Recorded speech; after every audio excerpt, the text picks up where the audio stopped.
Coalition leadership turmoil, shake-ups and perhaps renewal across the nation's two most populous states.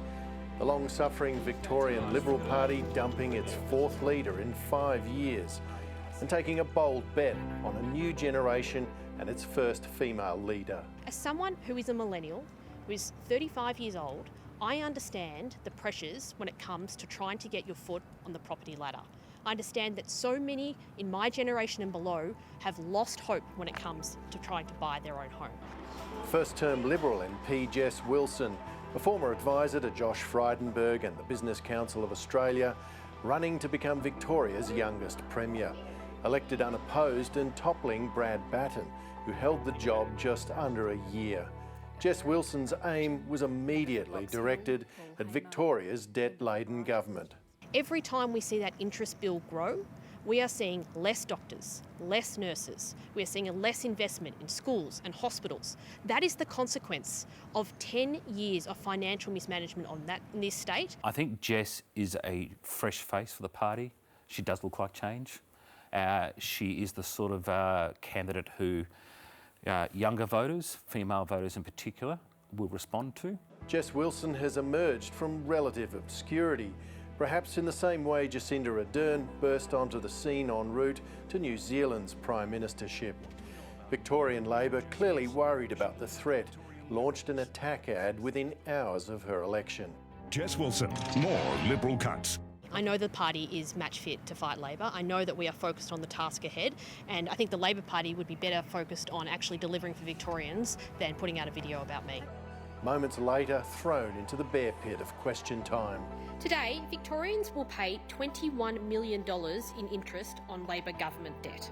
How much will Victorians be paying per day in interest next year? Will the Premier rule out further tax increases to meet the Labor government's growing interest obligations? The question from the Leader of the Opposition comes off the back of the work we have done as a government to cut or reduce taxes more than 60 times. Victorian politics was not the only scene of change.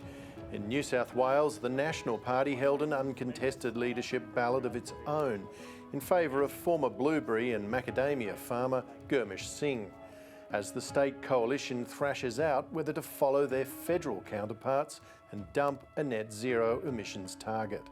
I'm a big believer in renewable energies. I've used them before in my previous business experience, but the rollout is obviously not going to plan. It's tearing communities apart. As for the state Liberals, unity on keeping net zero may not be enough to save the leadership of Mark Speakman, under pressure amid dire opinion polls.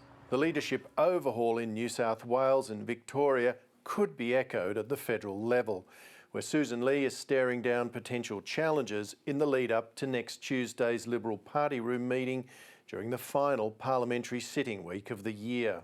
There's been a lot of bluff and bluster, and there was a lot of uncertainty around policy positions and a lot of ventilating personal views publicly. But at the end of the day, we have settled under Sussan's leadership.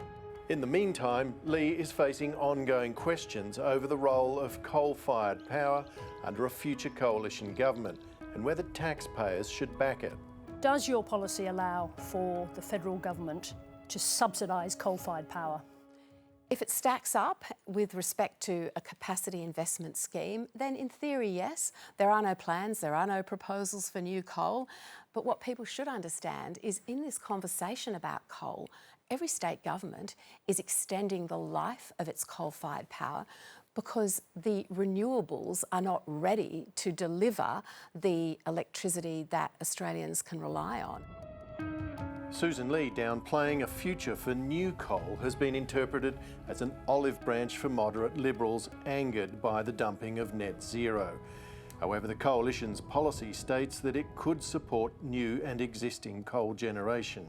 The Commonwealth is going to underwrite more capacity, and it's technologically neutral, so it's going to be either coal, nuclear, could be more renewables, could be hydrogen, could be gas. The problem with coal-fired power is that replacing old coal with new coal will be expensive. It will have emissions into the future.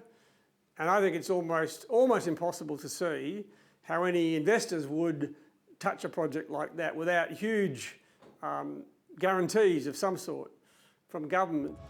Energy and Climate Shadow Dan Tehan says the coalition has not changed its position on coal. Our plan has been very, very clear, and that is we want to have a technology neutral approach, and in the short term we're prepared to have modest targeted underwriting of all forms of energy, and then over the longer term we want to make sure that we have an energy neutral approach, and that's exactly what Sussan has been saying. Well, that's the whole basis of their policy. That is the whole basis of what they are saying, is that they will subsidise coal, which doesn't stack up. Investors are absolutely sick of this debate. We saw yesterday a number of the big industry groups, both the buyers and the sellers of gas, being critical of what's being proposed. Not because it's not good policy, there's no policy here that makes any sense. What they're critical of is the uncertainty that creates for future investment in the journey we have to make. Ongoing disagreements over key elements of the coalition's energy pivot will continue to test Sussan Ley's leadership. But there is also a broader question of how the Liberal Party prosecutes its new policy stance. You hear this, are we going to support coal? Are we not going to support coal? Are we going to support nuclear? Are we not going to support nuclear? Are we going to... I mean, that's why you're ending up with things that are clearly inconsistent and not credible.